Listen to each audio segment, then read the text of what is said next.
আপনি কি স্বপ্নে নবী মোহাম্মদ সাল্লাল্লাহু আলাইহি ওয়াসাল্লামকে দেখেছেন? 2 বার। সত্যি?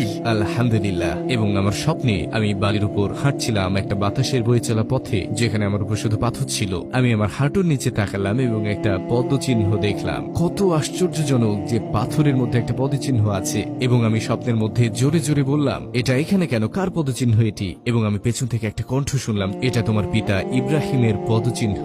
আমি বললাম, আমার বাবার নাম ইব্রাহিম নয়। তিনি বললেন, নবী ইব্রাহিম। আমি ঘুরে দাঁড়ালাম এবং সুবহানাল্লাহ, তিনি সেখানে ছিলেন, রাসূলুল্লাহ সাল্লাল্লাহু আলাইহি ওয়াসাল্লাম। আমি তার কাছে পৌঁছানো ঠিক আগে আমি চাচ্ছিলাম হাঁটু গেড়ে বসে তাকে আলিঙ্গন করতে, কিন্তু স্বপ্ন শেষ হয়ে গেল। তো আমি সেই স্বপ্ন থেকে জেগে উঠলাম তাকে আবার স্বপ্নে দেখার আকাঙ্ক্ষা নিয়ে, এবং বহু বছর পরে আমি দেখলাম, এবং আমি মরুভূমিতে ছিলাম আর দূরের দিকে দেখলাম তিনি আমার হাত ধরে বললেন, আমি চাই তুমি আরো মানুষের সাথে দেখা করো। তিনি বসে পড়লেন আর আমি ঠিক তার পাশেই বসলাম। তারপর তিনি বললেন, এখানে দেখো, এখানে আছেন আবু বকর সিদ্দিক। তিনি বললেন, আর এখানে আছে উমর ইবনে আল খাত্তাব, এবং এটা উসমান বিন আফফান, আর এটা আলী বিন আবি তালিব। তারা সবাই তোমাকে ভালোবাসে। স্বপ্নের মধ্যে ভাবছিলাম, কেন তারা আমাকে ভালোবাসে? আমি তো কেউ নই, কেন ভালোবাসে? কিন্তু আলহামদুলিল্লাহ, এটা ছিল আমার জীবনের অন্যতম সেরা স্বপ্ন।